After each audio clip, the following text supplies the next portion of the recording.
With an active sovereign portfolio of $82.2 billion and 666 projects spanning all sectors, it is very important that we drill deeper into portfolio indicators and use this forum to discuss our findings and resolve to take forward the lessons that we learn.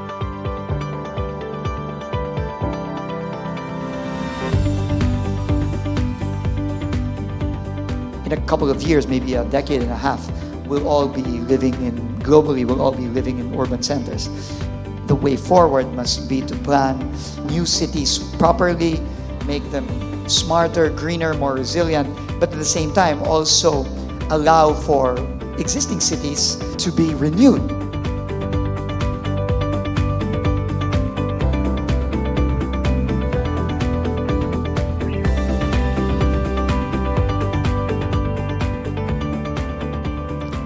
The first, deepen the understanding on the linkage between project readiness and implementation performance.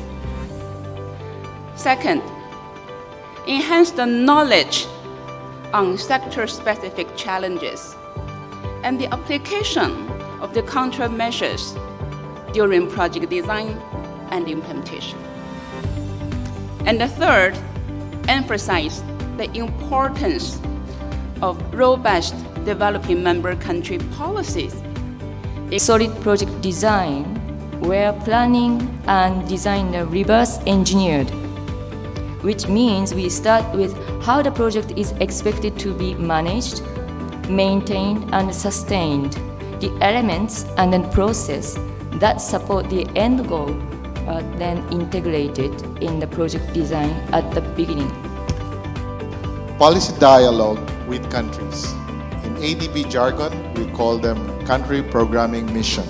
This is, if done well, this is an opportunity, a venue for discussion. And I observe that even government looks at this as a way to get their line agencies together with them and look at how projects learn lessons from previous projects. Also try to see if there are things that can be improved. And from the ADB side, first of all, to listen and see how things can be done and change.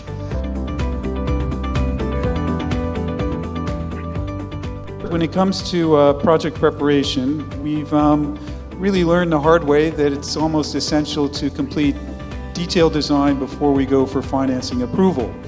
And essentially, in the Pacific, it's in everybody's interest to ensure that projects are shovel-ready once the financing is ready. And again, we do have some new instruments and facilities here at ADB, and we've taken quite a bit of advantage of the new project readiness financing facility, which enables us to finance work through detailed design. Plan. Figure out your critical path. Critical path is where you put what could be delayed. You just map it all up. Safeguards really has to be one of the cornerstones of our development projects. It's about making sure that we do the right thing. And I think for ADB, to say from my side as the Director for Safeguards, it is something that we're fully committed to.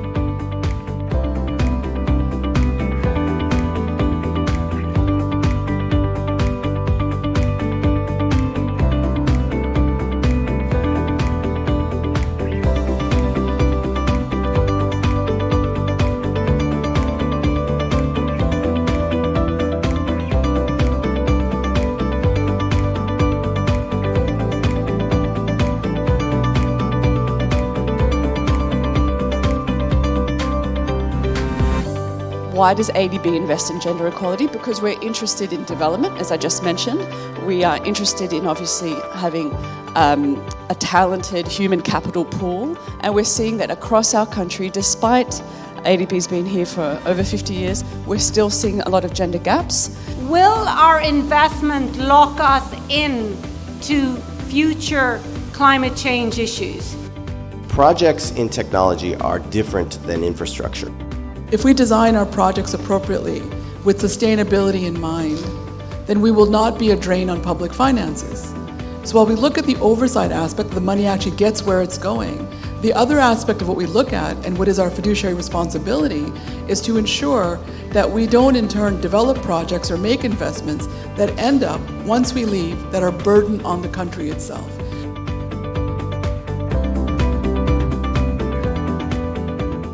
Moving forward and to help us to achieve more, please also do your share in putting in place of enabling policies, institutions, and mechanisms to allow our support to be more efficient and effective.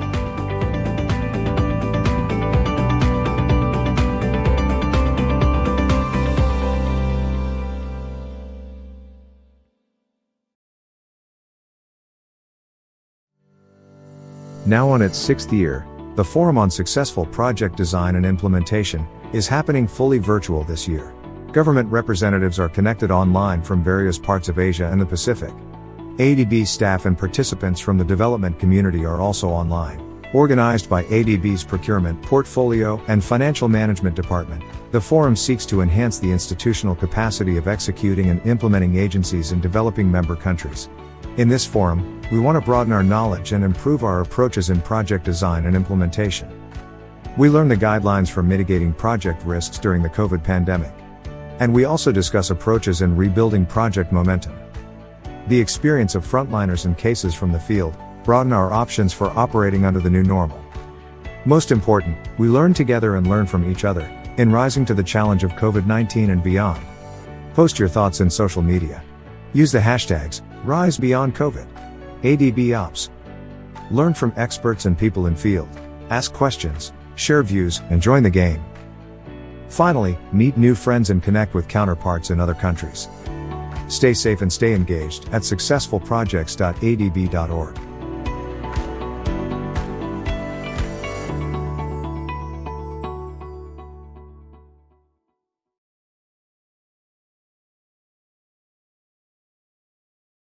Welcome to the session, Initial Good Practice for Project Frontliners.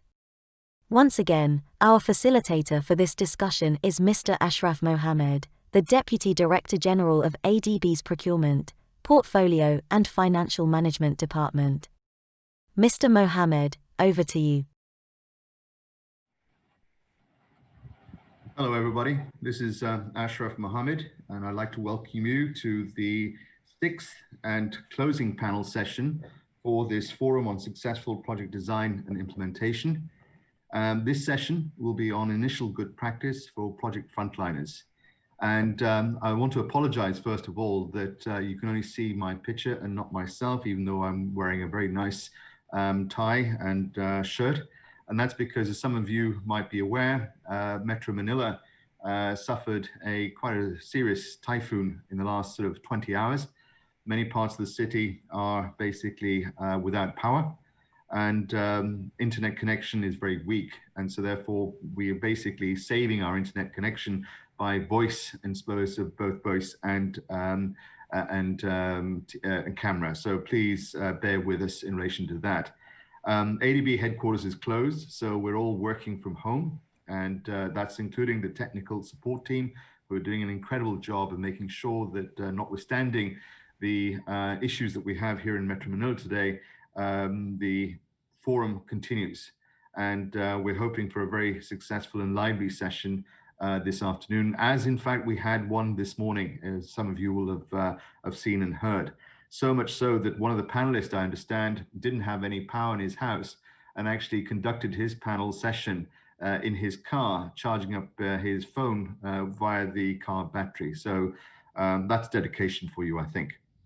I want to now introduce you to our panel of very distinguished practitioners here at ADB. So without further ado, please let me introduce you to Parvit Ramachandran, who is the Country Director of ADB's Mongolia Resident Mission. He manages the country's active portfolio in that country of about $2 billion and is the primary liaison for ADB with the government, private sector, development partners, and civil society in Mongolia. He has more than 20 years of international development experience, covering over 12 countries in the Asia-Pacific region. His experience spans both public and private sectors in developing and managing complex country and regional programs, including investment projects as well as policy and knowledge support for rural development, environment, energy, agriculture, and water. Pavid holds a master's degree in public management from the University of Maryland and a master's degree from Delhi School of Economics. So welcome, Pavid. Next, we have Jeffrey Taylor, who is the Director for Procurement Division 1 of ADB's Procurement Portfolio and Financial Management Department, which of course is the department that's hosting this forum. His division covers the portfolio in Central, West, and South Asia, so a very large part of the business of ADB. Jeff has been working in public procurement for infrastructure projects for 33 years, with the last 13 years in ADB. He's a chartered member of the Institute of Purchasing and Supply and holds a master's degree in procurement, and he's my go-to guy when I ever have procurement issues. Next, we have Aman Trana, who is the Director of Public Finance Management Division of ADB's Procurement Portfolio and Financial Management Department. She has more than 25 years of professional experience in financial management, financial reporting, and auditing and governance. Before ADB, Amana was with the IMF as a senior financial governance specialist with the World Bank and also as a senior public finance management specialist. Amana obtained a master's degree in international affairs, finance from Columbia University, and a bachelor's degree in business and accounting from the University of Ottawa. Next, we have Thomas Abell, who is the chief of ADB's Digital Technology for Development unit. His team works with the ADB member countries in the transition to digital economy. He has over 30 years experience in the digital technology and has worked with governments, development organizations, NGOs, and corporations in Asia, Africa, and Latin America. Thomas has a master's degree in engineering and management and a bachelor's degree in engineering from the Massachusetts Institute of Technology, MIT. And I understand that Thomas is joining us from California. So good evening to you, Thomas. And last but not least, we have Rahan Kosser, who is the Director of the Portfolio Management Division of ADB's Procurement Portfolio and Financial Management Department. Rahan started his career in ADB as an infrastructure specialist in the Indonesia resident mission, and then served in different roles in the Southeast Asia Department until 2018, after which he joined us here in PPFD. Prior to his post in ADB, he was a consultant for ADB and the World Bank, and he worked extensively on the Aceh Tsunami Recovery Program. He spent the first 20 years of his professional life in the private sector, working in Indonesia, Brunei, the Philippines, Middle East, and Europe. He holds a bachelor's degree in chemical engineering from the University of Wisconsin and Madison, and a master's degree in economic management and policy from the University of Strathclyde in Scotland, which he constantly reminds me of. So welcome, Rahan, who is in Karachi, Pakistan at this moment. So that's our panel for this afternoon. And so what we're going to do basically is look at the lessons learned and the issues that have been discussed in the previous panels and work out what are the lessons for us all for the future. So let me now go to basically takeaway messages that we can take from the earlier sessions. And I hope that we'll soon have those sessions, or at least a summary of those sessions up on the screen, which I think we have now. So in session one, which we had on Tuesday morning, certainly we basically keyed on in terms of the message of there has been huge revenue compression, project delays and disruptions in supply chains, shift from sectorial to thematic approach deemed to be very important. We were looking at the strategic choices of soft and hard projects, short-term and long-term responses. And importantly, later on for the discussion today, the use of technology to propel actions and decisions. So that was session one. Moving on then to session two, if we can have that on the screen. Here we go. And session two was prioritizing the safety and well-being of project stakeholders. We were looking at the evidence and practice yield concrete measures for protection, promoting the health and safety of people, both basically workers and those near the construction sites. Indeed, we've looked at the importance of basically masks and hand washing and setting up testing and tracing and treatment in project areas, and using risk-based approach in evaluating COVID risks in projects. We looked at basically including COVID infection mitigation in health and safety plans and the introduction of those safety plans through the bidding documents, either at the start of the bidding commencement or in the middle of projects through variation in contracts. And then moving on to session 3. Session 3 dealt with the financial due diligence and financial management issues for projects. And there we looked at the overarching objective being financial sustainability of projects and entities. The risk mitigation required development of time-bound financial management action plans and time-bound legal covenants during processing. Implementation, financial supervision required monitoring timely implementation of contractual covenants, FM actions plans, submission and review of audited financial statements, and a proactive dialogue with the borrower, and being the EA and the IA. Remote due diligence during COVID-19 enabled flexibility come with heightened risks and mitigation requirements using the use of modern technology. Close and full communication between ADB and EA was deemed to be very important with more frequent virtual missions. And in relation to FCAS and SIDS, ADB seek to allocate more staff and consultant resources to basically partially fill the capacity gap of EAs and IAs and to train EA and IA staff. Then moving on to session 4, the takeaways that we got there was in terms of value for money. Clearly, the need for value for money is very important in ADB projects, and of course leads to optimal development outcomes.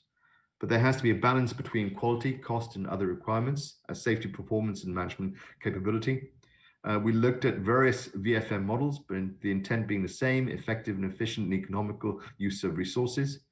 Value for money, we believe, starts at the project design and extends beyond the end of the contract through the life cycle of the asset concerned. And we looked at the importance of market analysis to improve bidding documents and get a better perspective in terms and response from the market. In session 5, which was this morning's session, we looked at the rebuilding and the momentum project implementation for stakeholders engagement. And rebuilding project momentum was indeed a challenge in relation to COVID-19. There we looked at new guidelines for social and environment safeguards for COVID-19 to promote a risk-based approach to identify several risks and criteria. Assessments of such risks need to be done at an early stage and be comprehensive and take into consideration the capacity of the EA and IA. So they can't be just template exercises. They have to be specific to the needs of the EA and IA and to the project. We looked at localized approaches becoming more critical as capacity building of local consultants and EAs and their capacity to manage risk in the face of COVID-19. We also looked at adaptive management techniques that could help to rebuilding of the project and momentum and comply with the SPS, as the social policy statement requirements, but ensuring safety of staff as a priority. So in essence, basically, I think there may be some more takeaways that we may have. If there's another one, yes, I thought. And then, of course, adapting to the new normal in terms of resumption of works in projects. It should not be ad hoc, but it must be systematic and be integrated with the rest of the work and resilience and sustainability of projects. And of course, the use of technology. Communications between EAs and IAs and ADB is indispensable to increase efficiency in technology, and this has helped. Technical projects should be flexible and consider using the technology that is available to all, as there are remote areas that are not equipped with basic infrastructure. And as I said earlier, we will look at some of these technological issues with Thomas Abell later in the session. So with that in the background, I'd like now to go to each of the speakers. Actually, hold on. I have one more thing that I want to do before I go to the panel. And that is we had a live poll earlier today in terms of basically the rating of the confidence of the panelists in adopting to the new normal. So let's see if we can get the results of that poll up on screen. Let's see if we can do that before we go to the panel.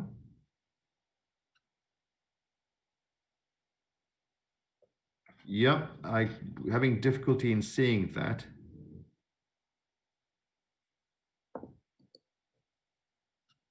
Okay. Okay, so I think basically we'll try and do that again. I'm having difficulty on my screen to see that. So basically what we looked at is the confidence of people to adopt the new normal at work. We gave a rating of 1, 2 to 3, 3 being the highest. And I can just barely see a slide on my preview. And it seems that basically we're more than halfway. We're sort of 2/3 of the way in terms of confidence.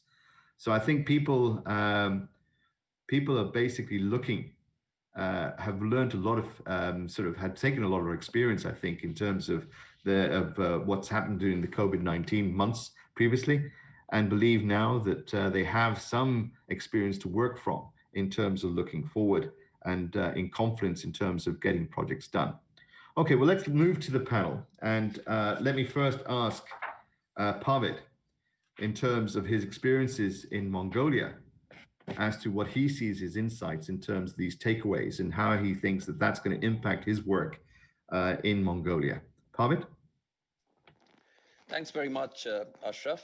Very pleased to be here this afternoon. I think in this closing session, seems like just looking at the slides, it's been a fascinating discussion and a lot of useful insights for us in the field, certainly. I'd like to share my thoughts, as Ashraf said, from the vantage point of being here in the field, managing a fairly substantial program and portfolio. Just for everyone's perspective, some backdrop. So Mongolia acted very early and very decisively back in February, closing the border and instituting very strict quarantine measures. Unfortunately now, they managed to avoid community transmission for the major part of the year. But just yesterday, some cases have been diagnosed and we are now in full lockdown. Hence this video from my home. Mongolia is now in a tier 3 situation. So what we've seen in Mongolia, again, just to provide some context, is while they have avoided the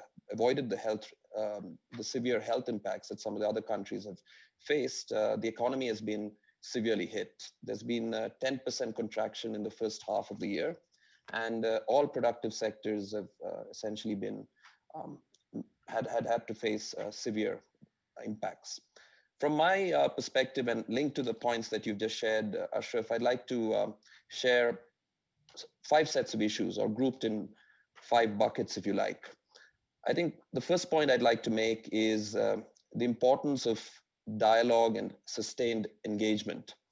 Now, needless to say, from an ADB perspective, this is something we all take a lot of pride in terms of our client focus and engagement. But I think it gets an added significance at a time of crisis. Just to give you an example from Mongolia, we have been here since '91, ever since the country opened up. And in the social sectors, we've had a leading presence. This engagement, dialogue, and the credibility that we were able to build up over the years enabled us to act very quickly. We were able to leverage this engagement to repurpose a loan back in February from our existing health portfolio, process a small-scale TA. We had the Asia Pacific Disaster Response Facility, the CIPRO instrument, which ADB was able to make available to our DMCs, and are now in the process of looking at a second wave of policy response linked to a health security PBL and a social protection project around the child money program and the food stamp program here in Mongolia. So it's really been a substantial set of projects, but all of this was possible because of this engagement. And we were also able to get very early buy-in from the government on what are usually fairly difficult, intractable issues around M&E. So there is a multi-stakeholder M&E system that's been set up to monitor and manage this whole process. The second point I'd like to make is on the need to use existing systems. A crisis is not the time to redesign. So we were able to work off the social welfare system, just to give you one example, where the government has a long track record in terms of channeling resources down to households on food stamps, the child money program that I mentioned, both of which we were involved in the early design and rollout. And this enabled us to, again, mobilize support very quickly. But having said that, there will be a period after COVID. We don't know what it will look like post-COVID. Obviously, we're all, hoping that things would tide over fairly quickly. But, there are reform priorities that need to be looked at that point of time. And so we are very focused on making sure that the social welfare system here is appropriately streamlined. There are about 70 programs, just to give you an example. And the government is also keen to make sure this happens, but now is not the time. And we're making sure we continue that discussion. The third point I'd like to stress, and this links very much to the points that were put up here, is on having an adaptive and flexible approach to both design and implementation.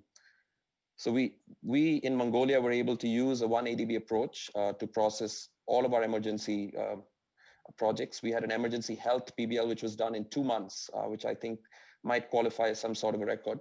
And this was only possible that because we were able to work across teams and across sectors, across ADB really, through a 1ADB approach. So where folks were focused on largely directly providing contributions and inputs to the project design rather than just commenting. So much to be said in favor of that approach. The other points we did look at in terms of implementation, again, were really to take a more flexible approach. So working much more closely with project implementation units, supervision consultants, having a more flexible approach to procurement, simplified procurement processes whenever possible, post-review arrangements in terms of evaluating bids, allowing national bidders, so having a longer implementation period so national bidders could engage more usefully, and encouraging joint ventures, again, was something we pushed for. Working closely with the Ministry of Finance to expand on the good lessons from our ongoing and previous projects, expanding outputs wherever feasible, and using standard specs and technical specifications and cost norms and bid documents again. So a number of steps that we've done in terms of making sure that we were adaptive and flexible on the implementation side. The fourth point I'd like to make is on donor coordination. And here, again, it's something that we look at in our standard business process, but takes on, again, added meaning and relevance, during a crisis time. And in Mongolia, we were very pleased that we had a very coordinated approach to COVID, anchored within the UN system, but also involving all the IFIs. This ensured that we really minimize transaction costs on all sides, our side as well as on the our counterpart side. So important lessons there, but also developing and building on the information systems that already exist and were made available quickly by our partners. Last point, and I think this is more of an open question rather than a reflection, is in Mongolia, and I think this is the case in a number of our DMCs, there is a large presence of micro and small and medium enterprises, or so-called the informal sector. And by definition, they fall outside the scope of governmental engagement. And we've been able to provide financial intermediation loans in the past, and even during COVID, through our NSO window, through our private sector window, to ensure that they had sufficient working capital and cash flow. But these are largely business entities that have the financial capacity, the corporate governance systems. The challenge still remains in terms of how we could provide assistance to the informal sector, the micro enterprises, the small and medium enterprises that don't qualify for lending from the formal banking system. So how we can engage the non-banking financial intermediaries and institutions is something that's is still something that we are still a work in progress. And this will be important as we look beyond COVID as well. So let me just stop there at this point, Ashraf. So those were the 5 points I wanted to make, and I hope that links up usefully with the insights that were shared in the slides. Thanks so much. Yeah, thank you, Pavid. It certainly does. And I think I'm certainly very intrigued by your 5 points, and certainly some of the points that you raised are going to be very relevant, I think, for the other panelists. So let me go to Jeff. Jeff, how do you see the insights that we've got in the last few sessions of the forum, and how do you think it's going to impact in terms of how we go forward? Okay, well, thank you very much, Pavid and Ashraf. You're going to be a tough act to follow, Pavid. Really, I think procurement is very, very significant in how we respond, from speaking from my functional area. And there's a number of reasons for saying that. The first is ongoing operations and the impact that the pandemic has had upon those ongoing operations that Pavid was just referring to. The second is in the immediate response, and we've seen that focused and based around the procurement of PPE, diagnostic equipment, and therapeutic equipment. The third, which we're about to enter into, hinges around the procurement of vaccines, which will be a huge challenge, never faced by the global economy on such a scale. The signs for that are positive, with some candidate vaccines getting closer to proving their efficacy. But that will bring massive complexity in terms of the cold chain, very cold chain in some places. And the fourth is really how to bring back economic growth. And a lot of that will probably be through traditional public infrastructure projects and lending, and the resumption of operations for the projects that have been stalled. Looking at the takeaways that we've got so far from the sessions, they're excellent. One of the things we've recognized is that the pandemic's hit supply chains, international and local supply chains, exceptionally hard. Borders have closed, supply chains have shrunk, traditional materials are unavailable or with extended lead times. Flexibility is the key in this. We have seen very limited use or referral or reliance on traditional adversarial contracts with people suing, breaching, terminating, and so forth. The community here at this seminar have been extremely pragmatic and sensible, I think, in weighing up the options. The contracts that they have entered into could not have predicted the scale and the impact of this pandemic. So flexibility in and looking at the overall outcome and impact of the pandemic on operations is very, very important. Yes, you may have the right to terminate a contract, but how are you going to deliver your original objectives and outcome if you do so? Would it be better to work collaboratively with contractors? There is a need, and there has been a need, and I've seen this, and I'm very pleased by it, for procurement as a function to collaborate far more closely with other functions, be it FM, be it engineering, be it sectoral expertise in terms of health. We cannot sit in ivory towers or silos in the old way, where we look at the outcome of something and approve or disapprove. We have to be there up front, identifying COVID and pandemic related risks and building those into what we do. It's essential if we're going to deliver an effective response. Also, collaboration with external partners of ADB. We've gone from meeting with the World Bank twice a year on procurement to meeting with them every 2 weeks to share information, to share lessons learned, to share approaches. What's an eligible vaccine? What's an effective UN contracting model? What are the cold chain capacity? What are a country's needs, and so forth? So that comes into play as well. Increasing collaboration and integration, and I think the same is probably true for other functions, be it technology, be it FM, be it finance, project planning, and so forth. Within our operations, there is a lot of hard infrastructure. That requires significant labor.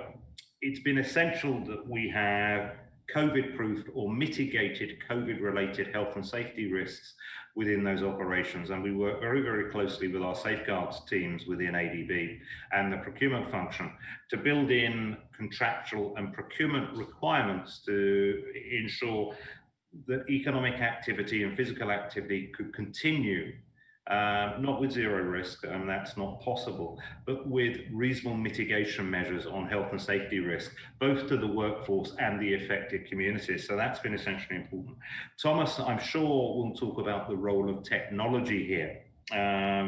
We're lucky in ADB in that 4 years ago, we embarked on the digital agenda. 4 or 5 years ago, that provided ADB with resilient operational systems. That provided ADB with cloud-based platforms that enable you to continue to operate regardless of location.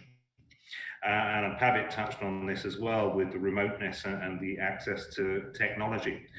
Those resilient systems and cloud-based systems work anywhere, and they enable you to continue functioning both efficiently and safely. So it's essential that we look at bringing those into our operations and bringing them into the fore, not just for ourselves, but for ADB's clients as well.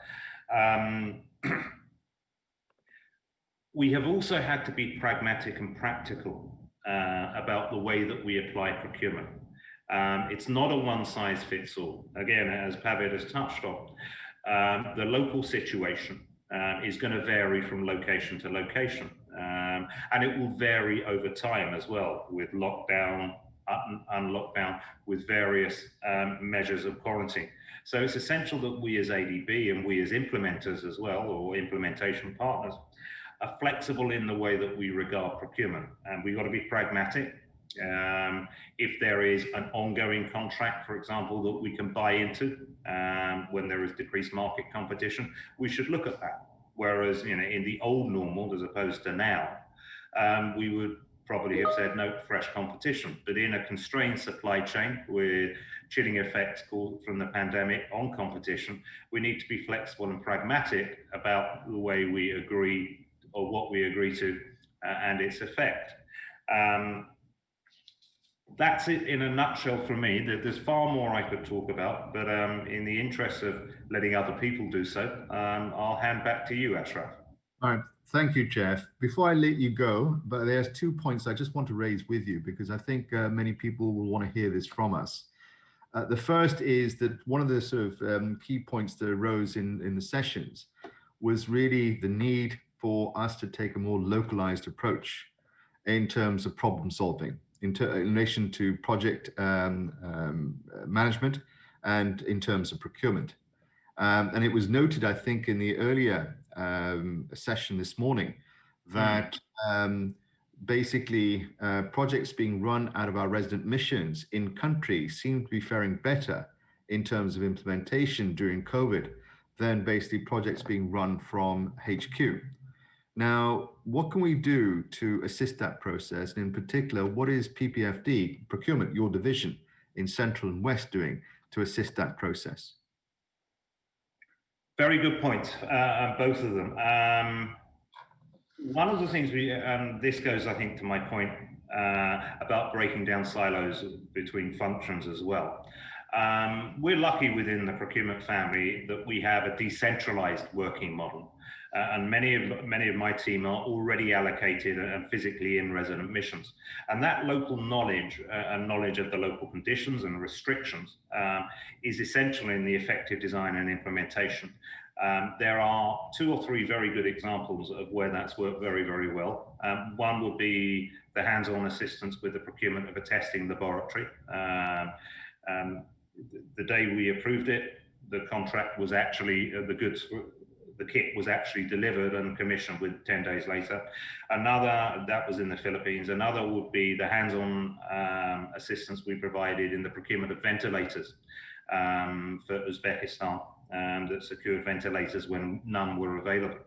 And so the team are working with ADB colleagues within resident missions with local knowledge and directly with EA and IA staff to work through procurement challenges, rather than sitting on the outside to review and approve an outcome.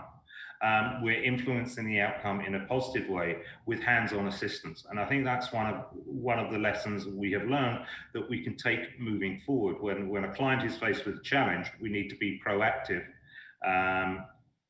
working to overcome that challenge. Okay, thank you, Jeff.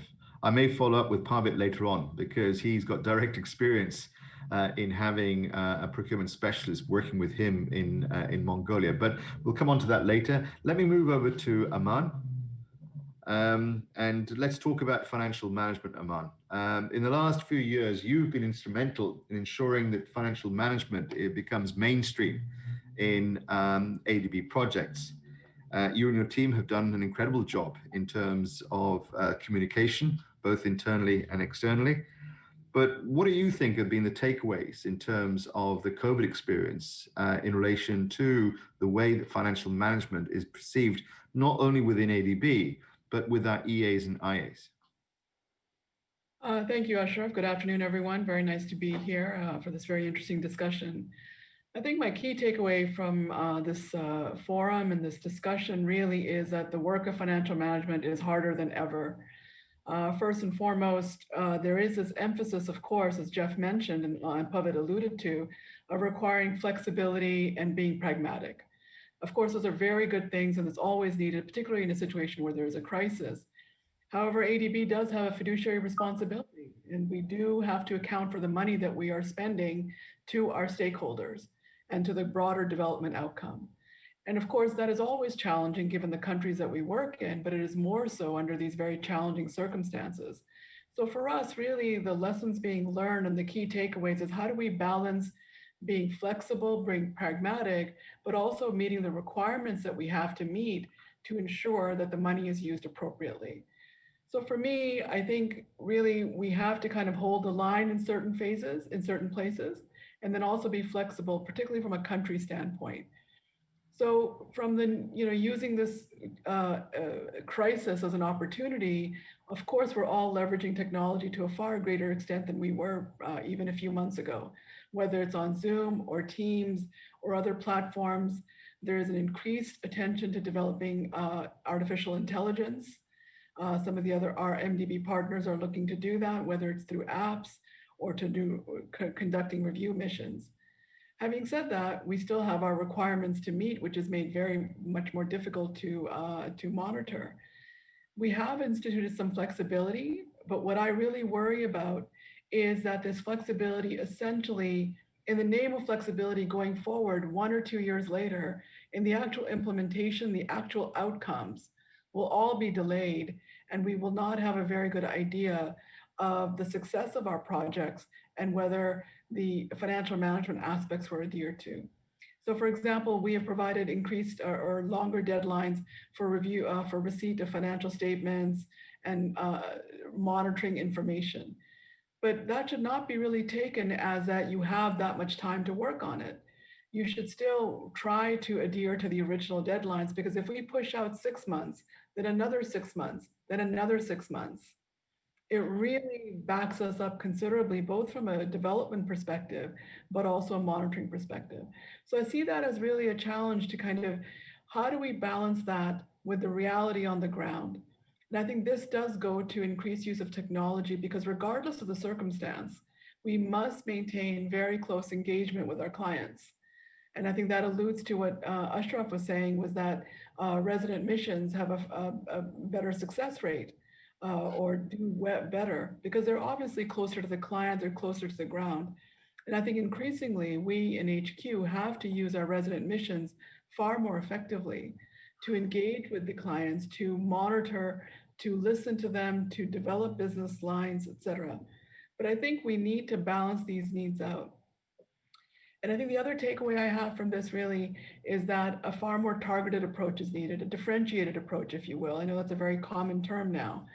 But that we must look at Mongolia perhaps differently than we look at a China, perhaps differently than we look at an India, and differently than we look at a PNG, which is an FCAS or a SIDS country. Each one has its own different contours, requirements, challenges.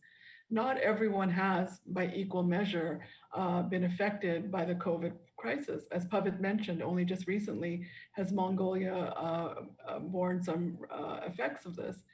So I think for us, both us, the ADB, and also the EAIs, we have to be far more aware and attuned to what's happening at the country level, and to be able to design not just projects, but also remedies to ensure that we take the local into consideration.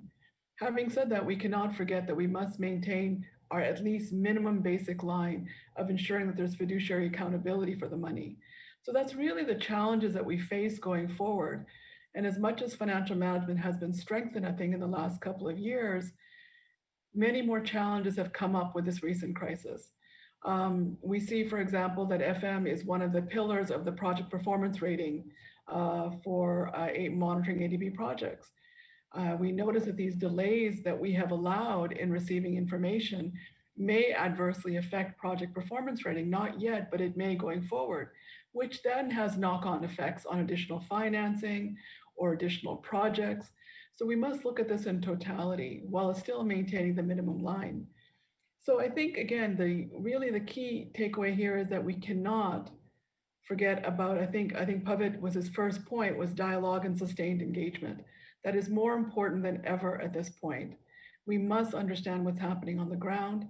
We must tailor our processes, we must tailor our kind of interventions accordingly, while still maintaining some basic minimum requirements for accountability. We cannot let that go. I'll stop there, Ashraf.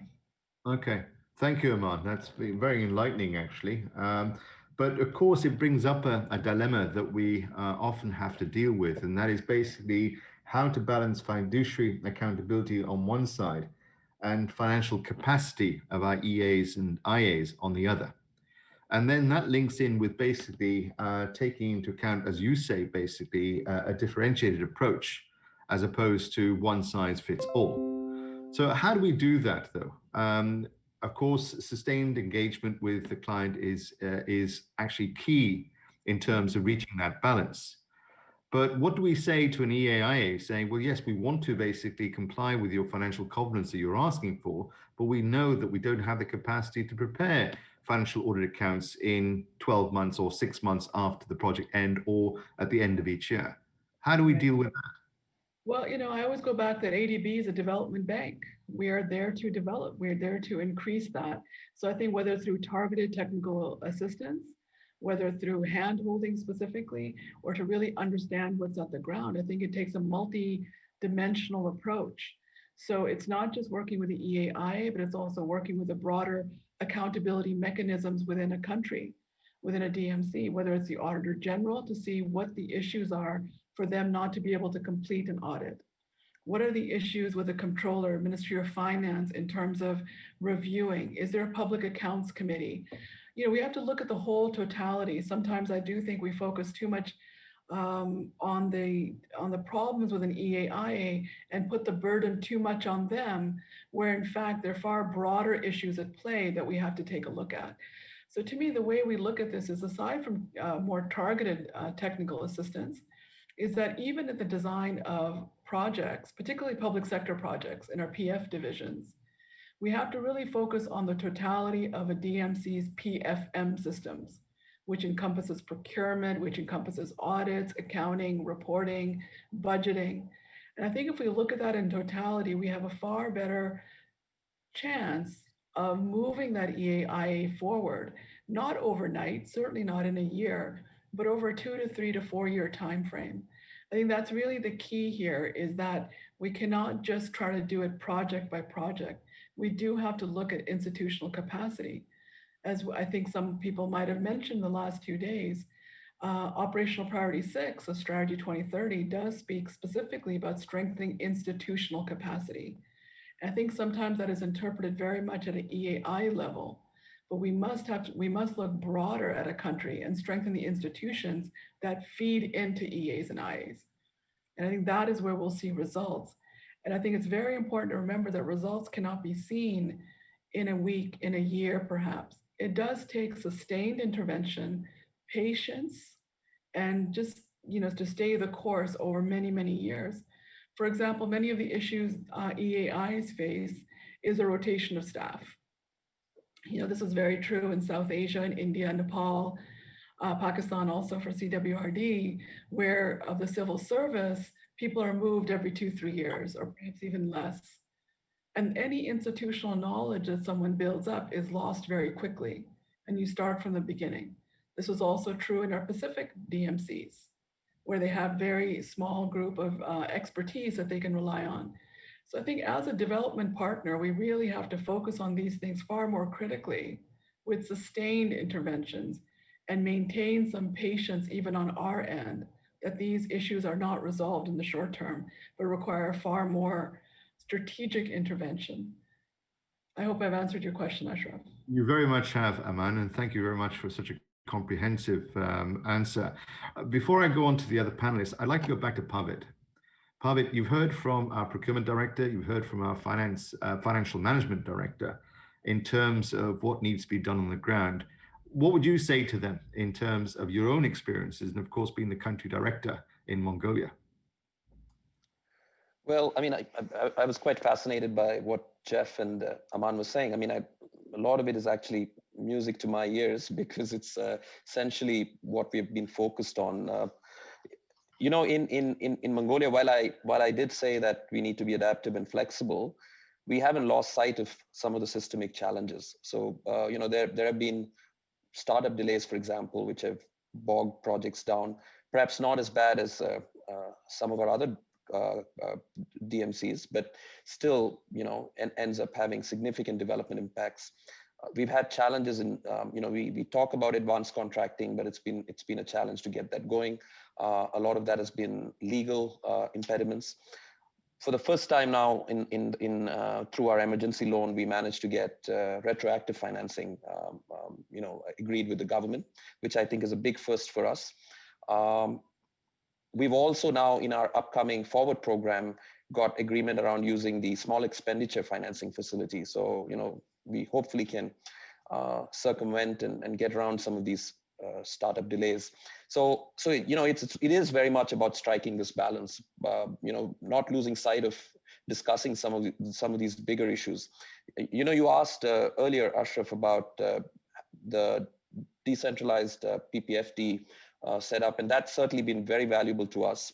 In fact, from day one, when I took over, my message has always been to the team that, as far as I'm concerned, this is all MNRM. I don't distinguish between PPFD in the office or any other outposted staff for that matter, or having been an outposted staff myself. I think it really has to be a seamless setup from an RM perspective in terms of what we provide to the client, not just in terms of the lending products, but the full package of capacity building, TA, policy dialogue. It really has to all fit in together. And I think I'm glad to see that's the direction that ADB is moving towards at a corporate level as well. So thanks Ashraf. Okay, thank you, Pavid. Before we go on to the other panelist, I just want to basically give a housekeeping point. Please, if you have any questions that you want to ask any of the panelists, use the Q&A facility, which is on the web page. I'm sure all the panelists would love to hear your questions and to answer them. So please bring in those questions. We will have a Q&A session before we finish this afternoon. My next point is that before I go on to Thomas and Rahan, I just want to use this opportunity now to basically show another poll, which I hopefully will be able to see, in relation to the use of information technology. Let's see if we can get that up on the screen. It is there, but unfortunately, I'm having difficulty in looking at the results. Just bear with me for a moment, please. So the survey basically was, how can we use information communication technology to make delivery of public services better and faster? So the results were, I hope you can see them better than I can, because I'm having a little bit of difficulty in terms of looking at that slide. But basically, the results that I've got here now is showing that how can we use information and communication technology to make better. The vast majority of people were saying that basically we need more virtual data gathering and monitoring, meetings and project missions. So more virtual of everything by the looks of it. We then say go online, become paperless. 13% of people said that crowdsourcing technology, automated data storage and retrieval was important. And then we have further down the line, online disclosure of information, automated supply chain management, supply chain management, and automated data and risk analysis. So that's what everybody's thinking in terms of information and technology. So let me use that as a cue to basically go to Thomas. And Thomas, please, on the basis of those answers and in relation to the sort of takeaways that we got from earlier sessions, clearly information technology is playing a key part in the recovery from COVID-19, and I'm sure will play a key part in post-COVID-19 activities. Perhaps you can fill us in on how you think the future will look like. Sure. Thanks, Ashraf, and thanks for inviting me. I think what we're seeing is that the digital economy, has always been, coming quickly, and the pandemic has accelerated that. And I think we're seeing that the need to be connected, in order to get access to, healthcare and education and be able to work remotely and access commerce is much more important now than what we saw before. And I think that this will dramatically change the way we do operations because, we need to be connected to our partners, and we need to be, use digital means to basically get projects off the ground and monitor them. And, I wanted to use a couple of examples because this is something that's also has accelerated, during the pandemic within ADB. We had, for example, a project in Nauru with the Pacific Department where they were building a port facility. And because of the pandemic, there was no way to get people out there to monitor that project. And so the team put together a small TA to bring in a digital solution that would do automatic monitoring. And it was kind of interesting because we had heard from this company before that does this. They've been working globally, with a lot of big construction projects and companies. And they have a very nice solution that basically where you take a drone and the drone automatically flies over your construction project and takes imagery every single day. But it happens to be designed in a very good way where it's not just imagery, but the drone is very precisely located in space, so that the imagery is is very precise in terms of linking the imagery to your design spec.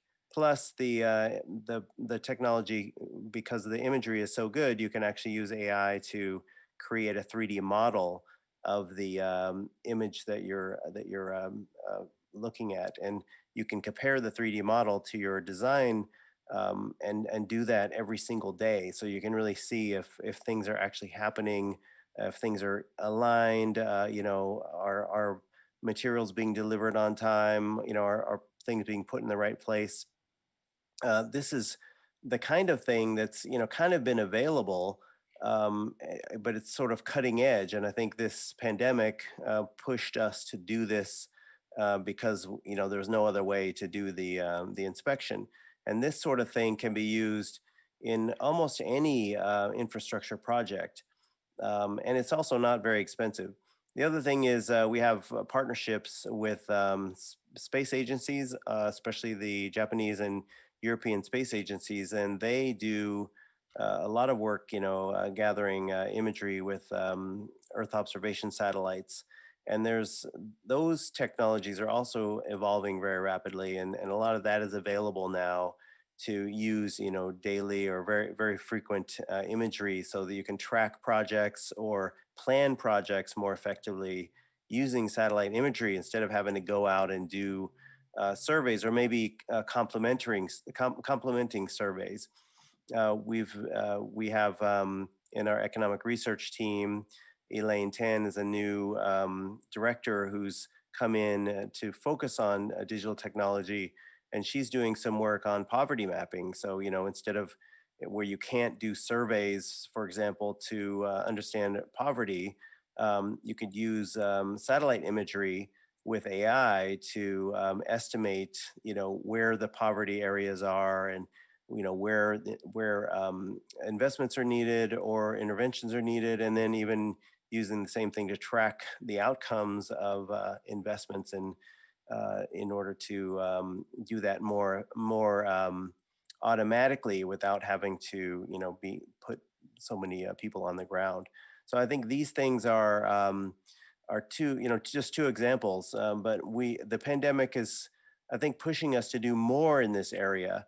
I think another thing is that just the need for better connectivity. So if you're, providing income support for low-income people, or this sort of thing, if you can have people with, with the digital connectivity and bank accounts, things work a lot better. And I think you're seeing, what the investments of some countries like India with Aadhaar have done, have really dramatically improved their ability to react to the pandemic. And this should raise the priority in our DMCs to achieving, widespread access to technology, access to connectivity, access to financial services, and digital identity, and all of these sorts of things. So these things should become higher priorities.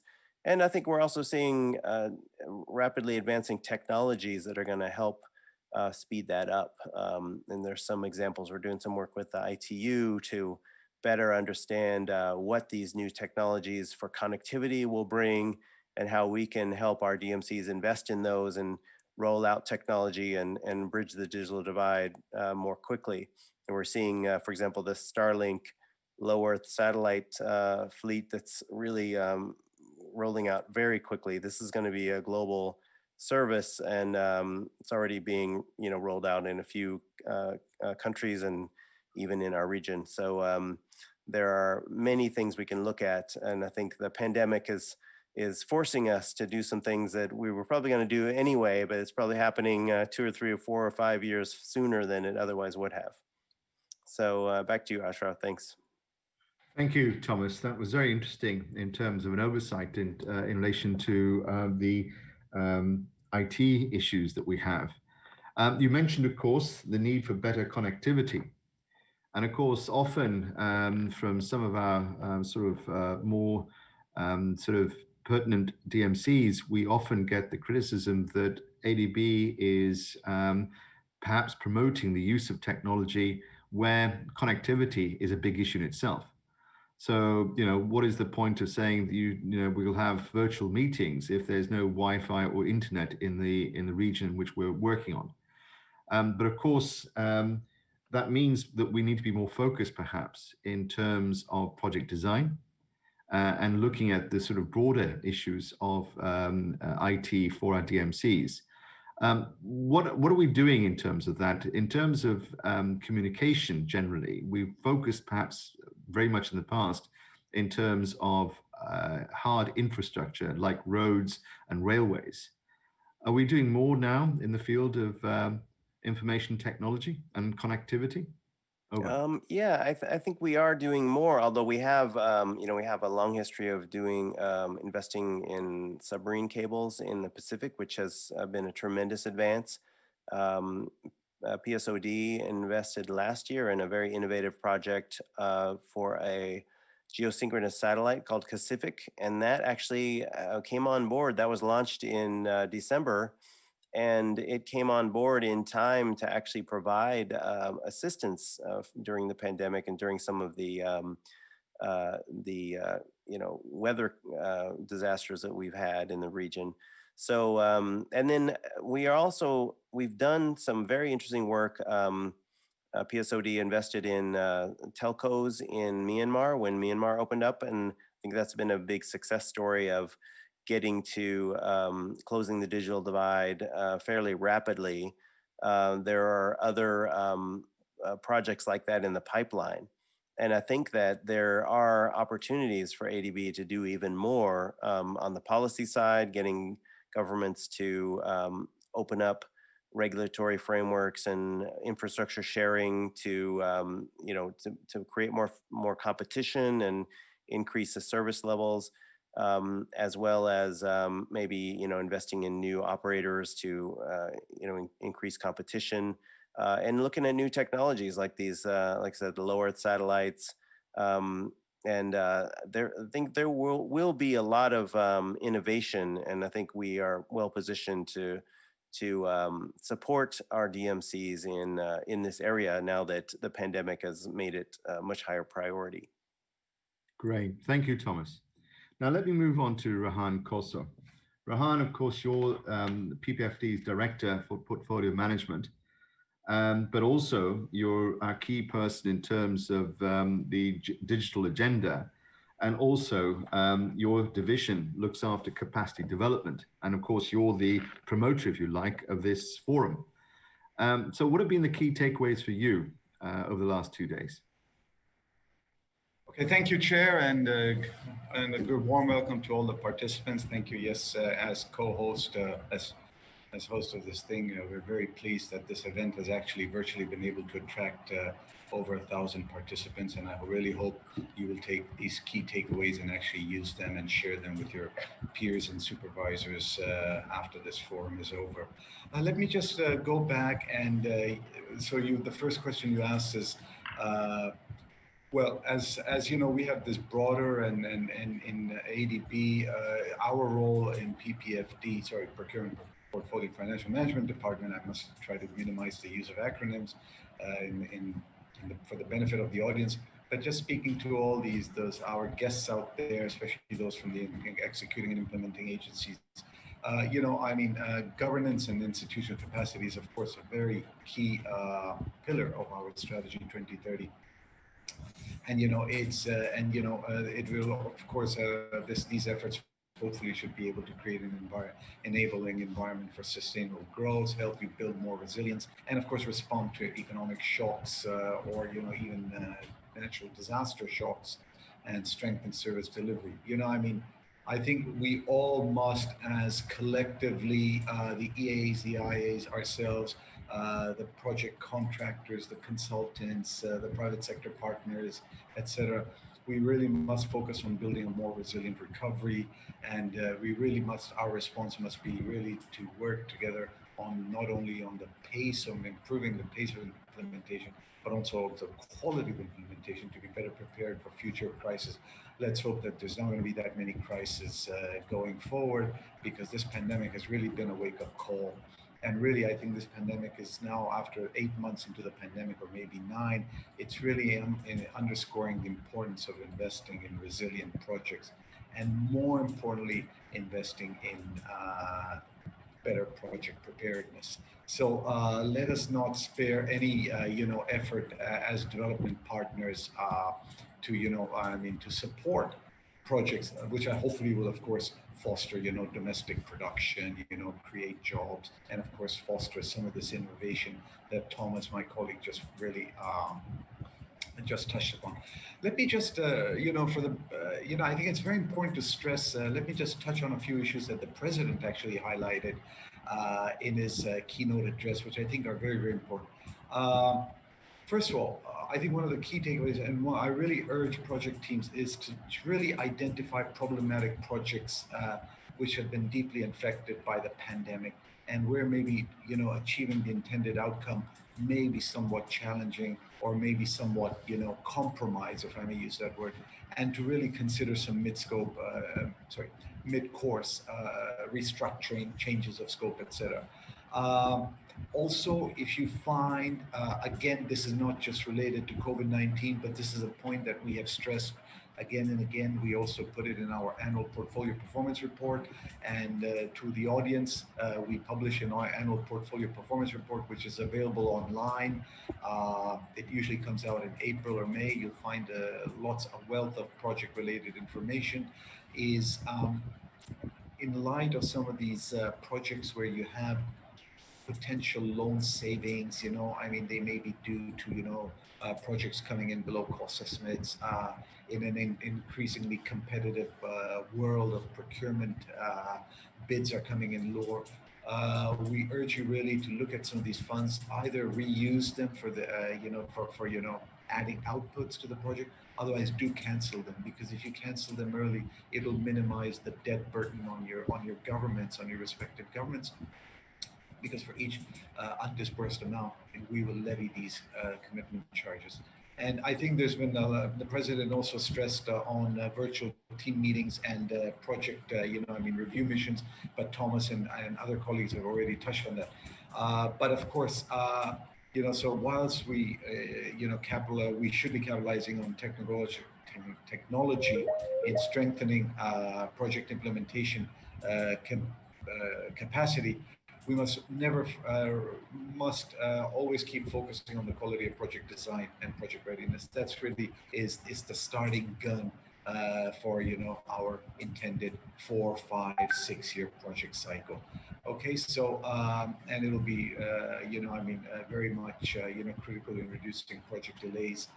So the president mentioned these couple of new modalities: project readiness finance, small expenditure financing facility. The latter is a very nice facility. You can keep it for as long as you wish.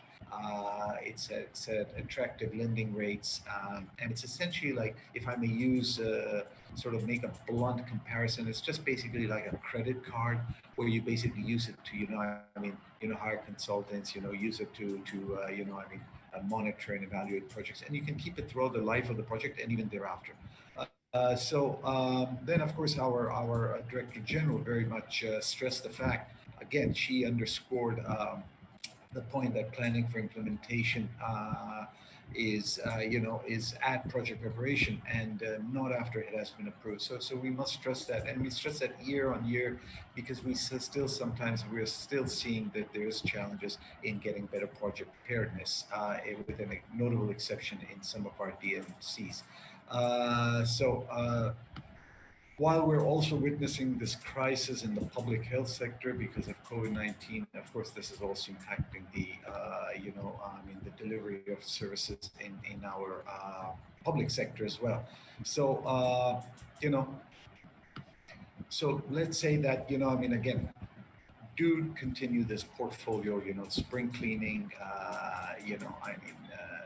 projects which are, like I stressed, are not moving, consider early cancellation so that we can repurpose some of these savings for emergency financing for actually COVID-19 related operations.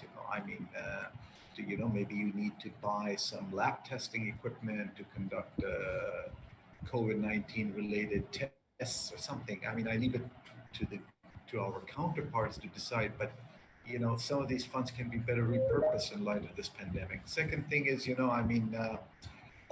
there was a question earlier from the chair on, resident missions implementing projects better than sector divisions. I just wanted to really touch on that. We have taken very, very strong, look at this, and whilst we are boosting the capacity of our implementing and executing agencies. We've also, in parallel, undertaken a resident mission review, which actually has recommending, strategies to strengthen the resident missions, which are closest to you, which are closer to you. Even in some countries where there is ease of some travel restrictions, you can actually have face-to-face discussions, which for me are worth 1,000 virtual meetings. That's maybe my personal view, but I think human-to-human relationship cannot be compromised. And so we are always strengthening our resident missions. Please do, continue your dialogue. Please do reach out to them, because we're empowering them more with knowledge, the resources, and actually with more responsibility and more authority. And of course, this is part of, you may have heard during the course of the 3 days, we're very much, and my colleague Jeff Taylor said, we are trying to break down these silos, and we are trying to really make this one ADB approach even stronger. So that means for you, ADB means one seamless ADB rather than one regional department here, one division here, one division. So we're trying to shift from this, let's say, our old normal to a new normal of this one ADB. And of course, the other key points are, we will of course continue to support you. I think some of the things is that you will appreciate that we have really we have put together a lot of COVID-19 related guided notes on safeguards and procurement, which you can now use. And we have continued to update some of our guidance notes in some of the specific sectors of water, energy, to help you better integrate measures for safety, resilience, sustainability, very, very important, and of course technology and product. Let me just end by saying that another key takeaway, and it's maybe a takeaway, but it's something that every one of you, when you leave this forum, and we're at the last session, is, and I think we must always never forget to go back to basics. Yeah, it is so essential, so crucial for project management units, project implementation units, to prepare consolidated annual work plans for the projects you're administering, and prepare consolidated activities and financial reporting, and do them on a timely basis. We must always ensure that the roles and responsibilities are well defined, and the reporting functions are crystal clear, because they're so important. A poor reporting function, or let's say any blur in someone's role, can maybe cause a project delay of a month or 2 months while it's waiting for the right signature. So this must be all well understood and well documented before the project starts.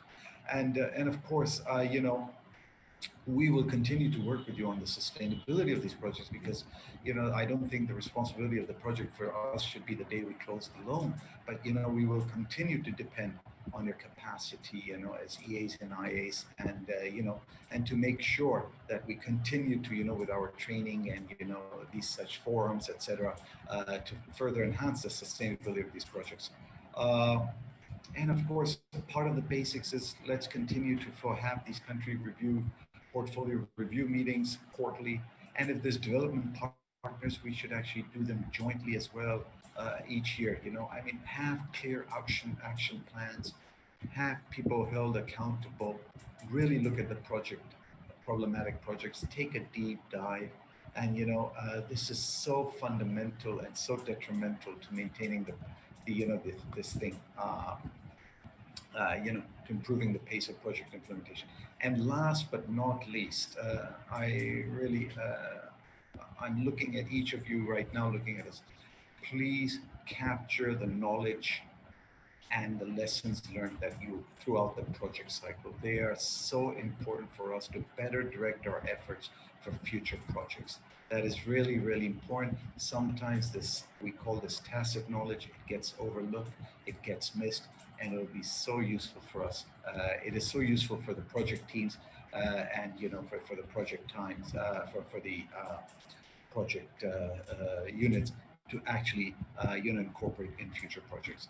So, Chair, I think I've spoken quite a lot, so I'll just stop there and give a hand back to you. Thank you. Thank you very much, Rahan. Some very, very wise words there in terms of project implementation, in relation to good housekeeping, in terms of ensuring optimal use of resources, and also the capturing of knowledge. But one thing I want to see, Jesse, come back to you on, if I may, and that is really, you're the capacity development guru within PPFD, and your team basically looks at capacity development of executing and implementing agencies.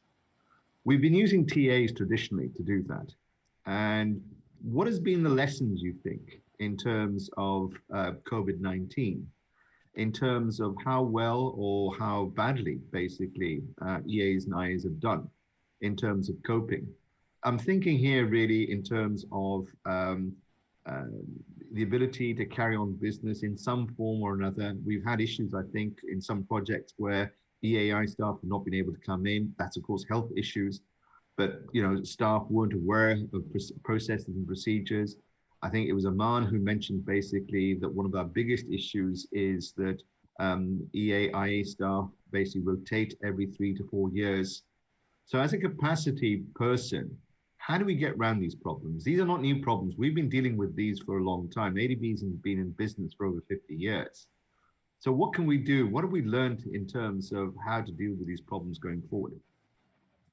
Yes, thank you, Chair. So first of all, on COVID-19, yes, I mean, our technical assistance, of course, has been impacted, and that's essentially because technical assistance is very much driven by the firm of consultants or the individual consultants that are there to implement the TA and to implement some of the work under the supervision of ADB. And of course, one way to circumvent that would have been is just to actually, considering that many international consultants may not have been able to be mobilized due to travel restrictions, lockdowns, etc., long quarantine periods, is to rely on the domestic market. So that's why we, as part of our outreach, we also encourage our resident missions and also especially our resident missions is to forge some of these partnerships and links with some of the national consulting associations. We should, of course, also make use of this new modality. We've got framework agreements, and maybe one of the lessons learned is have a set of strong national consultants, across all of the sectors, with varied expertise available on a call-out basis, who may be able to be called out and deployed, rapidly on, in terms of when we need people in terms of a crisis. I mean, whether it's a pandemic, hopefully this one will go away, but whether it's a national disaster. Okay, great. Thank you. Sorry, I've just cut you short. I want to leave time, Rahan, sorry. I'm conscious of the time, and we have a number of questions that panelists are keen, I think, for us to deal with. So I want to basically just now perhaps go over some of those questions and let's see how we can respond. I think certainly one of the key questions that we have, and it's been asked by a number of people basically, is clearly project execution and implementation phase is impacted by COVID. This is phase which needs tangible field execution activities. The question is, how do we optimize this situation in terms of meeting the project requirements, and how ADB can play its role in helping stakeholders to meet the project and product development during this time? Pavid, what has your experience been in terms of delays to projects and how we overcome them? Thanks, Ashraf. We've had a mixed bag here in Mongolia because, as I said, we've escaped the severe health impacts thanks to the early shutdown and lockdown. But that has also meant that we've had challenges in getting international contractors here, and we're not exempt from some of the challenges around turnover of civil servant staff and so on. So there are those issues which continue. So I think what we've done, a couple of points which I'd highlighted earlier. One was to look at being more flexible in terms of the implementation, extending the period, for example, so we can make it more suitable for domestic bidders to participate, looking at encouraging joint ventures wherever possible. I think there's no substitute for intensive engagement from the RM perspective. I think if anything, COVID has highlighted the importance of that even more, in terms of working very, very closely with our clients and in certain cases hand-holding, but there might be good practices, good models in some projects that can be replicated across other sectors. So that's something we're trying to do as well. Just very quickly, also wanted to say, Ashraf, to circle back to what was mentioned earlier on the quality of these projects, and I think this overall theme of resilience, I think resonates across what all of us have been saying. I think, in Mongolia, for example, we have now the government very much focused on debt management and making sure that in their upcoming ODA program, they they have a clear ceiling in terms of what they'd like to see in terms of the debt levels. So that for us is already a very clear signal that they are looking at stronger fiscal and PFM overall, and better balance perhaps between program and project lending as well. So that gives us the basis also to then work on capacity building around financial management and some of those other areas that we've been talking about. So yeah, I guess it's about using all these levers. There's no simple answer to this. Thanks, Ashra. Yeah, thank you, Pavid. Jeff, any thoughts in terms of the pragmatism that we can bring to delays in projects? Yeah, I agree entirely with what Pavid just said, but also it comes into the design of a project. You have a situation and local knowledge. You've got to make sure through the strategic procurement planning process that you look at the constraints, you look at the risks, and you provide mitigation measures to address them. Some of that may be through phasing. Some of that may be earlier or later activities. Some of that can be through critical path analysis. Are there things I can do concurrently? Some which require sequentially. Some of that could be through the technology, better use of technology, as Thomas has already mentioned. One of the things ADB did fairly early on in the pandemic is provide an e-procurement platform. Is there a way to interact? Is there a way to continue the business of government when lockdowns and quarantine requirements restrict that? The COVID-19 health and safety measures that we've introduced with SDCC and into procurement mitigate against some of the COVID-19 risks as well. So it's planning, preparation, and nothing ever will replace project management in this. You don't just write it in a document, send the document out the door and hope it happens. You have to manage it proactively on a daily basis. So there are ways to address it. We are operating in a constrained market, and some constraints you simply can't overcome. If there is a full lockdown, there is a full lockdown. You can't travel. But short of that, there's quite a lot you can do, and it's the things you should be doing for any project, COVID or not, pre-pandemic, post-pandemic. Good project management, good design. Over. Thank you, Jeff. Thomas, somebody here has mentioned in the Q&A basically what is the role of the private sector in terms of assisting during both the COVID and post-COVID times for projects. Any views as to how governments can make themselves perhaps more attractive in terms of getting in private sector assistance? Yeah, I mean, I think that, when it comes to technology, since it's dominated by the private sector, it's a natural thing, with connectivity, the telcos are private sector and they have strong partnerships with government. I think they are a good place to go because they have, they're heavily regulated and they have a lot of capacity. They have local capability in the field, and a knowledge of markets. I think, that in technology, the tricky part is that, it's bridging the gap between kind of the technology vendor and getting it out in the field. And oftentimes you have to, use consultants. But many of the tech companies are looking to kind of expand their reach and work more closely with governments because, that's I think a big gap that needs to be closed, where governments have kind of not kept up in the technology areas, with falling behind on, getting digital services out to the public. So the private sector will be important there. Okay, thank you, Thomas. There's been one or two questions also in terms of better project design and ensuring basically that with better project design, we have more adaptability in terms of project implementation. You mentioned, Jeff, of course, strategic procurement planning. Can you just perhaps elaborate in terms of how this can help in terms of project design and also in terms of project management and project implementation? Yeah, one of the critical elements of strategic procurement planning has to be the market assessment.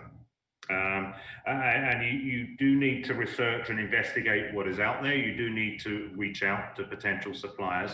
You do need to review the ongoing portfolio to see where the constraints and impediments may be. And design your approach to contracting, to procurement and contract implementation around those risks and challenges. What can you do to avoid them, sidestep them? What do you do to mitigate them? What do you do contractually to provide extensions of time when unforeseen events come in? So there's a lot you can do in terms of talking to the market. There's also a lot you can do in terms of scheduling and planning. There's a lot you can do, and Pavitt mentioned this, perhaps look at the packaging differently. This is not an unconstrained market. So maybe you'll be packaging with more focus on domestic capacity, which is inherently lower risk than international capacity. But it would depend on what's being financed, obviously. If it's something for which there is limited or no domestic capacity, such as many of the big plants or process plants, there may be limited or no capacity. You still have to go to the international market. So you need to talk to the international market and understand how they are operating, the Veolas, the Siemens, and so forth, and open up a channel of communication with them to see how they are mitigating COVID-19 risk in their operation, and then design your procurement approach around that information. Don't just assume because you advertise in an IFB that people will come. You've got to think a lot more deeply, and that's even more critical and important in the face of the pandemic than it was before. Great, thank you. Before we wrap up, there's one question that I want to ask each of you, please. It's raised by one of our participants. And that is basically, we've all had to adapt to the new normal under COVID-19. But which bits of the new normal will you keep after post-COVID-19? So let me start off with Pavitt. That's a particularly difficult question, Ashraf, but I'll give it my best shot. I think, from a RM perspective, so it's not an unbiased view here, but I certainly think, the COVID experience has really accentuated the importance of having stronger, decentralized and devolved RMs. I think if anything, moving forward, we need to be allocating more resources and empowering RMs even more. I think we're already doing some of those things, for example, through getting our procurement folks out to field offices. But I think we could look at certainly ramping up some of the support even more. I mean, the evidence is incontrovertible, really. I think our success in responding to COVID, certainly in Mongolia, wouldn't have happened without very strong RM engagement and leadership. That's just a simple fact. So for me, that would be the main sort of takeaway in a post. I'm looking at it from an ADB perspective. There's a lot that I can say in terms of a country perspective, but I'll restrict myself to that. Yeah, thank you. Okay, thank you, Pavitt. Jeff, same question. What would you keep of the new normal? Building in procurement in the project design, giving procurement a voice in that, and making, we've done that well in response to COVID, and we've had good outcomes. That's a generalizable lesson that can be applied both with COVID-related response in the future, but any project. So early involvement of procurement, that's the one thing. Brilliant. And Aman, same question to you. Yeah, thank you, Ashraf. Somewhat along the same as Jeff's lines, this might be a little bit too much internal, but I think this one ADB team approach where you have everyone part of a team very much at the beginning, because I found that really helped to address a lot of issues up front and also come up with mitigating actions at that point. That's particularly important for financial management, because when things come to us in the normal sense, if you will, it is far too late for us to make any meaningful recommendations that can be implemented. Because by that time, discussions with governments have already happened, EAIs have been consulted, and if we want to change anything or do something, it becomes far more difficult. So this really plays into something that we've already been working on for 3 years, is to have financial management team members on every project team from the beginning. Because that really, to have that level of expertise can really help in not having issues later on. So that's something I'd really like to see continue. And I would still like to see this kind of engagement continue at this level of urgency. The other thing I just wanted to mention, I'm not sure if I could go back, is that we've talked about flexibility, we've talked about pragmatism. I think we also have to talk about being realistic. I think we have to, given the unprecedented circumstances, which we're 8 months in, we have quite a long road to go. I would also recommend that we pace ourselves a little bit. To, as Thomas had mentioned, we've accomplished in a very short time what was, digitally speaking, what was perhaps on the card for 3 or 4 years. We also have to make sure we're thinking as we're going, and we're not just doing knee-jerk reactions, to just because of the crisis situation. We must assume this is the situation that's going to be for the next 1 to 3 years, from what I've read. And we should really be designing solutions and interventions that are a little bit sustainable and thought through. So I'm very much in favor of taking a little bit of a breath, thinking things through, and then actioning them, as opposed to kind of just going around a bit crazy. And the last thing I'll leave you with is I think we have to stop calling it the new normal. This is normal now. There's nothing new about this. If we're going to be 8 months in, another 12 months or more, I'm not sure what's so new about this. So I'll leave you with that. Thank you, Ashraf. Thank you very much, Rahan. Thomas, please let me ask you the same question. Sure. Yeah, I would. Thanks, Ashraf. I think that it goes back to me, what Jeff had said from the beginning. We were kind of lucky in ADB to have our digital agenda in place with, with our cloud solutions and our collaborative solutions and MS Office and all of that in place before this happened. And I think that really helped us to be able to continue to operate while we're all working remotely. And that's a big lesson, that needs to be carried forward, with our partners and our member governments, that the whole world has to get better at working through digital tools, not exclusively, but they have to be there in order to make things robust. And I think that's going to be part of the new normal, where more people are going to be working remotely. Not everybody all the time like we're doing now, but it's definitely going to be continuing more of that, and being able to integrate people across different geographies more quickly and use data, digital tools, and gathering data using new forms of technologies. And this I think is going to be the new normal. It's going to continue to accelerate as well. Okay, thank you, Thomas. Last but not least by any means, Rahan. Yes, thank you. I think I agree with Pavel. It's a bit difficult to respond to, but I think one of the takeaways is, in my view, is that, of course, we as multilateral development banks, or maybe even as bilateral partners, I think we will just have to invest a lot more in health, in the health sector, and of course to make sure that we have projects which are more resilient in terms of this to help. But I think it's maybe a bit too early as to how things will change after COVID, what we will retain and what we will maybe drop. But I think it's definitely, one of the things I think that's coming out quite strongly is that there is some merit to virtual missions, and rely maybe more on the resident missions to do some of the more face-to-face dialogue. But I think because, we're now operating, I think we just need a bit more time.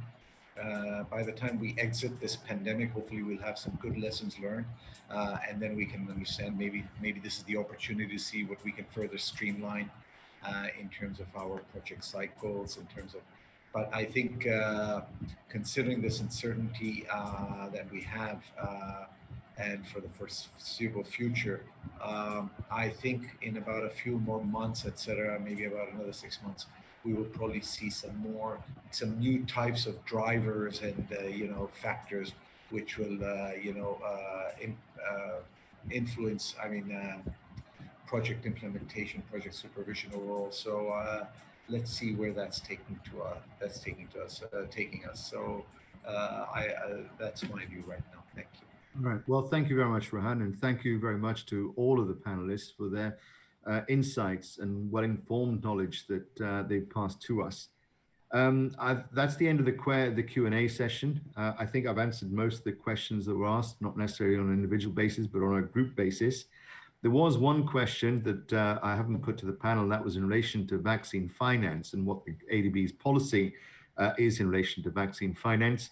And all I will say in relation to that is please watch this space. As many of the people, especially on the panel, know, it's something that's being discussed at the moment within ADB. And we will be basically sharing information with our clients, our executing and implementing agencies in relation to that in the next couple of weeks. I want to use this opportunity to, first of all, thank again each of Parvit, Jeff, Aman, Thomas, and Rahan, of course, for their time and their contribution today for what has been a very extremely knowledgeable and informed discussion in terms of the lessons learned and the takeaways that we can take from these last 3 days of this forum. For me, I think the most key message was that delivered by President Massa right at the beginning on Tuesday, when he said that basically we can't operate business as usual. And I think for me, that clearly is the case. And that is us also a mandate for us to look at everything that we do and see how we can improve and make things perhaps better, more efficient, more optimal than they've been in the past. I think also as a key note to take away from this is that the crisis itself was not really a public health crisis, but a crisis in delivery of services in the public sector. And again, that's a lesson for all of us to say, well, what can we do to learn from this and work with our clients in order to improve delivery of service across the public sector that we work in. And I think also a very important sort of takeaway has been the use and boosting the capacity of our resident missions. And really in terms of ensuring a good dialogue between our resident missions, and Parvit, of course, raised this issue right at the beginning, a very strong and meaningful dialogue between our resident missions and our implementing and executing agencies, and ensuring the development of capacity at a local level going forward. So I think on that note, I would like to again thank everybody for their participation, not only today in this afternoon session, but also over the last 3 days in this 2020 forum on successful project design and implementation. Thank you not just to all the panelists that have been basically involved over the last 3 days, but the very strong supporting team and technical team behind the scenes who've been putting this together, especially the very challenging times that we've had in Manila over the last 24 hours or so. And last but not least, I want to thank the participants for their patience and their energy in terms of being with us for the last 3 days. And I'll leave you just with a message of keep well and keep safe. Before I go, I just want to say that we do have one further event this afternoon, and that is that we're going to receive closing remarks from Vice President Deborah Stokes. Deborah is the Vice President for Administration and Corporate Management, and she, of course, has direct responsibility for our department, which, of course, is the Department of Procurement, Portfolio and Financial Management. On that note, I'll thank everybody and say goodbye. Bye-bye.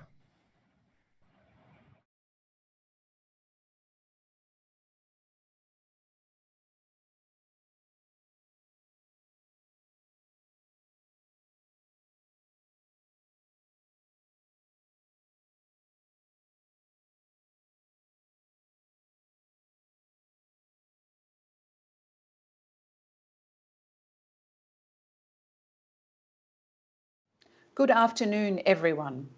I wish to thank all of you for your participation in this important program.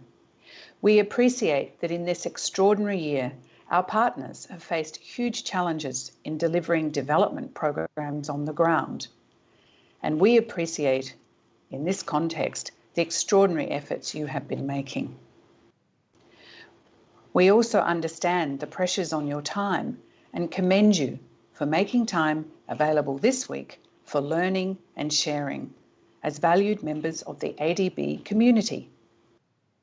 This is the first time we've done this forum in a completely virtual environment. While we have greatly missed the usual opportunities for face-to-face interaction, the virtual format has enabled a much larger number of project frontliners and development practitioners to participate. I hope the experience has been both rewarding and encouraging. The insights from your discussions this week will be crucial in our common efforts to rise to the challenge of COVID-19 and beyond. Under our Strategy 2030, we are committed to strengthening governance and institutional capacity of our developing member countries. That translates to effective, timely, and transparent delivery of better services and thus improving the lives of people, especially the poor and vulnerable. With the pandemic halting or reversing progress in reaching the Sustainable Development Goals, regaining momentum in our development operations is extremely urgent. Millions of people rely on our collective capacity to deliver services in health, transport, education, agriculture, and other sectors. The backbone of this urgent action is our joint capacity to design and implement impactful development projects. As you have heard, ADB has been active this year in supporting our members in their COVID-19 response. And in the year ahead, the international community, including ADB and our member countries, will have a major focus on the rapid and equitable distribution of safe and effective COVID-19 vaccines. As resources and investments are allocated for pandemic response and recovery and vaccine rollout, policy planners and project frontliners need to be more prepared than ever to adhere to the highest standards of transparency and governance in procurement, financial management, safeguards, monitoring and evaluation. 2021 will be an important year in terms of navigating the new normal. We look forward to further sharing of knowledge and experience with you in our continuous engagement and in this forum in the year ahead. Once again, I commend you for your participation. Please stay safe and thank you for being part of Rising Beyond COVID.